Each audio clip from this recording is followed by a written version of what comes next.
مهمترین فصل کتابتون فصل دومه. سوالاشو میخوایم با هم بررسی کنیم. سوال اول گفته عددی به تصادف از بین اعداد طبیعی 1 تا 200 انتخاب میکنیم. احتمال آن که عدد انتخابی بر 3 بخش پذیر باشه ولی بر 4 بخش پذیر نباشه. اول میایم میگیم NS مون چند تاست؟ NS میشود اعداد 1 تا 200 دیگه، که میشه 200 تا عدد داریم. حالا برای بخش پذیر بودن بر 3 من آ رو در نظر میگیرم، پس این میشه بخش پذیری بر 3، که خب اگه من بخوام n آ رو به دست بیارم چی میشه؟ میگیم براکت 200 به روی 3، یعنی یه عدد صحیحی باید در بیاد. 200 به روی 3 میشود براکت 66. برای بخش پذیر بودن بر 4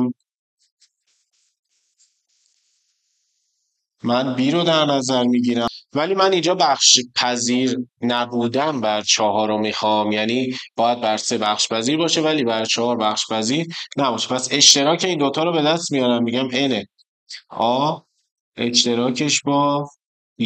خب این میشود چی؟ 200 به روی عددی که هم بر 3 بخش پذیر باشه هم بر 4 باید بر 12 بخش پذیر باشه، پس اینجا میشه 12. 200 تقسیم بر 12 میشه 16.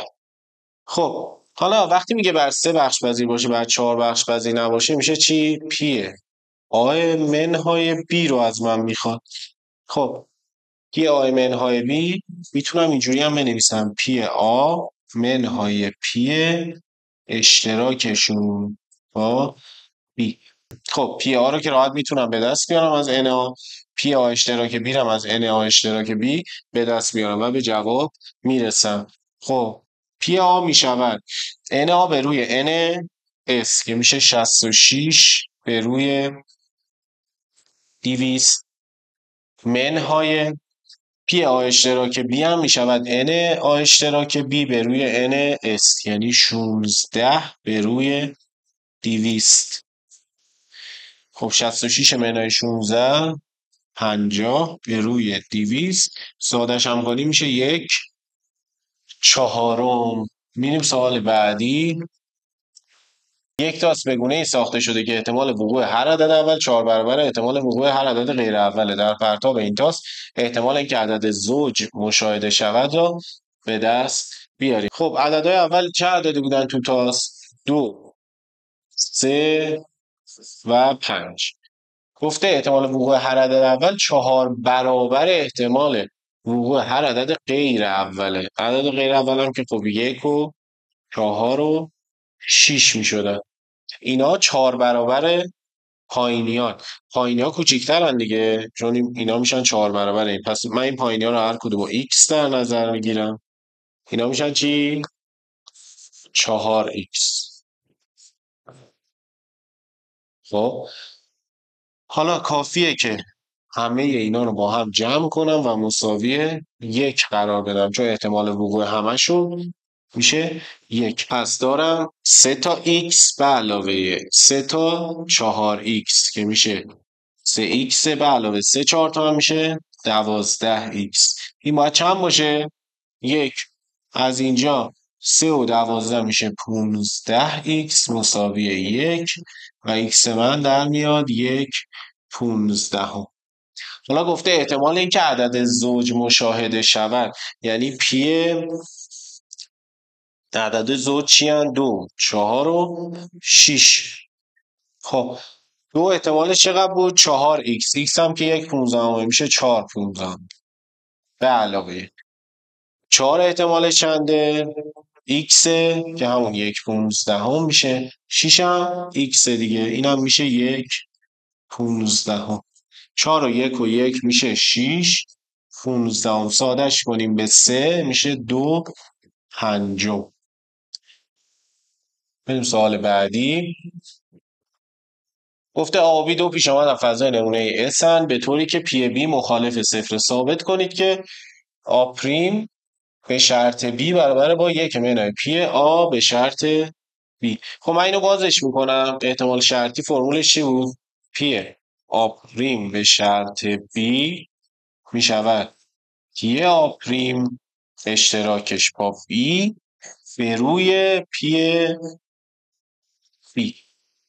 خب با این میشه یکم کار کرد. چجوری؟ خب اینو من مینویسم پی بی منهای آ، پی بی منهای آ، چون آ پریمه یه منها میاد پشتش و به آ تبدیل میشه به روی پی بی. خب دوباره اینم میشه بازترش کرد، میشه نوشت پی بی منهای پی اشتراک این دوتا، پی آ اشتراکش با بی به روی پی بی. خب دقت کنید من میتونم این کسر رو تفکیکش کنم به چه صورت؟ پی بی به روی پی بی منهای پی آ اشتراک بی به روی پی بی. خب این که قطعا یک میشه، میشود یک منهای پی آ اشتراک بی به روی بی، یعنی پی آ به شرط بی که خواسته سوال ما هم دقیقا همینه. سال بعدی گفته دروازه‌بان یک تیم فوتبال اگر روحیه خوبی داشته باشد با احتمال 60% و اگر روحیه بدی داشته باشد با احتمال 30% ضربه پنالتی را مهار می‌کند. پیش از اولین ضربه پنالتی روحیه این دروازه‌بان خوب است. احتمال آن را به دست بیارید که این دروازه‌بان در 3 ضربه پنالتی اول، دوم و سوم دقیقاً 2 ضربه آخر را مهار کند. بعد گفته با مهار هر پنالتی روحیه در دروازه‌بان خوب و در غیر این صورت رد میشه. خب یه همچین سوالی رو شما نمونهش رو تو کتاب داشتید. ببینید گفته با روحیه خوب اگه باشه 60% پنالتی رو میگیره، اگه رویش بد باشه 30% میگیره. پنالتی اول هم که قراره نگیره، فقط دوم و سوم رو باید مهار کنه. خب پنالتی اول اگه بخواد نگیره، با روحیه خوب نگیره، میشه چقدر؟ روحیه خوب گرفتنش 60%، نگرفتنش خب میشه متممش دیگه، میشه 40%. پس پی خواسته سال، حالا من اینو آ در نظر گرفتم، میشه 40 صدم. این میشه برای پنالتی اول. پنالتی دوم خب روحیه‌اش خراب شده دیگه، ولی میخواد مهارش کنه. با روحیه بعد اگه بخواد پنالتی رو مهار کنه باید 30% احتمال داشته باشه، پس میشه 30 صدم. حالا پنالتی رو مهار کرد، دوباره روحیه‌اش خوب شد و پنالتی آخرم قراره مهار کنه که بازم میشود 60%. خب اینا رو باید ساده کنیم. این صفرا که با این صدا میره و میزنم اینا رو با میمونه 1004 ضرب در 3 ضرب در 6 هم که میشود 72 به روی 1000 که جواب ما همین میشه. سوال بعدی از قانون بیز گفته در مدرسه 60% دانش آموزان در رشته تجربی 40% در رشته ریاضی تحصیل میکنند. در این مدرسه 1/3 دانش آموزان رشته تجربی و 1/4 دانش آموزان رشته ریاضی معدل بالای 18 کسب کردن. دانش آموزی به تصادف از این مدرسه انتخاب شده و معدل او بالای 18. خب ببینید این یه تیکش تو قانون بیزه اینجا میشه مربوط به مخرج کسر احتمال ما. پس من اول مخرج رو به دست میارم، بعدش گفته احتمال آن که این فرد دانش آموز رشته تجربی باشد را دست بیارم. این بخشم که ادامهش باشه میشه صورت. خب مخرج رو ما به دست میاریم. ببینید گفته که دانش آموزی به تصادف از این مدرسه انتخاب شده و معدل او بالای 18.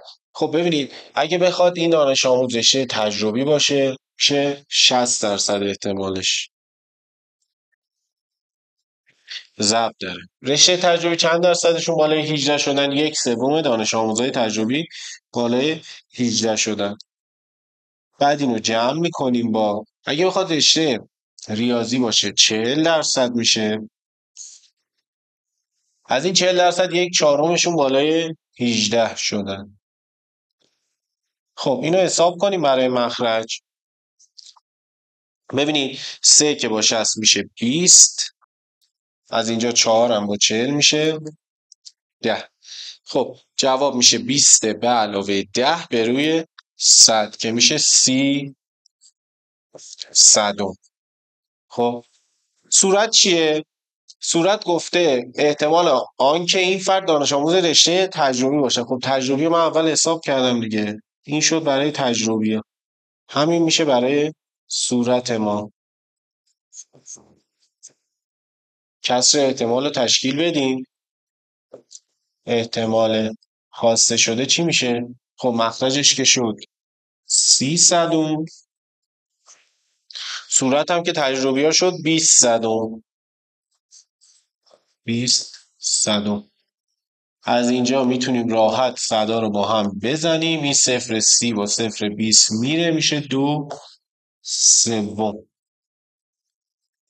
خانه بیز یکی از ساده ترین بخش های احتمال اگه بتونیم خوب صورت و مخرج رو تشخیص بدیم. در پرتاب دوتاس فرض کنید آ پیش آمد مشاهده عدد 5 در تاس اول و بی پیش آمد مجموع 9 در برآمدهای دوتاس باشد. مستقل بودن یا نبودن پیش آمدهای آ و بی رو بررسی کنیم. خب مستقل بودن یا نبودن یعنی چی؟ یعنی من میام پی آ رو به دست بیارم، پی بی رو به دست بیارم، این دوتا رو در هم ضرب کنم ببینم چه عددی میشه. بعدش بیام پی آ اشتراک بی رو به دست بیارم. اگه اون عدد اولیه که به دست آوردم با عدد دومی برابر بود که میشه مستقل، اگه نبودم مستقل نیستن. خب من باید پی آ رو به دست بیارم. آ چی میشه؟ احتمال آ گفته پیش آمد مشاهده عدد 5 در تاس اول.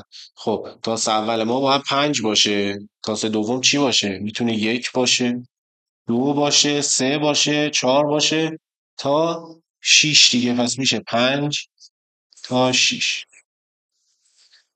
از اینجا n آ ما میشود چند تا؟ 6 تا دیگه. 1 تا 6 تا حالت میشه. بی گفته مجموع 9 در برآمدهای دوتاست. مجموع 9 چی هست؟ یکی 3 و 6، یکی 4 و 5. حالا 3 و 6 و 4 و 5 میتونه جابجا هم بشه. پس میشه 3 و 6، 6 و 3 و 4 و 5 و 5 و 4. چند تا شد ان بی ما؟ 4 تا. اشتراکشون چی میشه؟ ببینید اشتراک این دوتا من باید اونیو بگردم که 5 اولیش باشه. فقط 5 و 4 دیگه اشتراک اینا. 5 و 4 اینجا هست. اگه دقت کنید 5 و 4 رو میتونیم اونجا هم پیدا کنیم. پس n آ اشتراک b میشود یه دونه دیگه. تعداد اشتراکشون یه دونه است. خب با توجه به این که تو پرتاب دوتاست ما NS مون 36 تاست، پس پی آ می شود 6/36. پی بی هم می شود 4/36. خب ضرب این دوتا چی میشه؟ 6/36 ضرب در 4/36. اینا ساده کنیم 6 با 36 میشه 1/6. این هم که میشه 1/9. ضربشون میشه 1/54. اینو داشته باشیم. حالا بیایم پی آ اشتراک بی رو جداگونه حساب کنیم. اگه این دوتا عدد با هم برابر بود میتونیم بگیم مستقلن. پی آ اشتراک بی میشه n آ که یه دونه است به روی n است که 36 تاست. آیا 1/36 با 1/54 برابره؟ نه. پس من می‌نویسم اینجا این برابر نیست با 1/54 و مستقل نیستن. خب اینم سوالای مربوط به فصل دوم و تو ویدیو بعدی سوالات مربوط به فصل 3 و 4 رو براتون حل میکنم. پیروز باشید.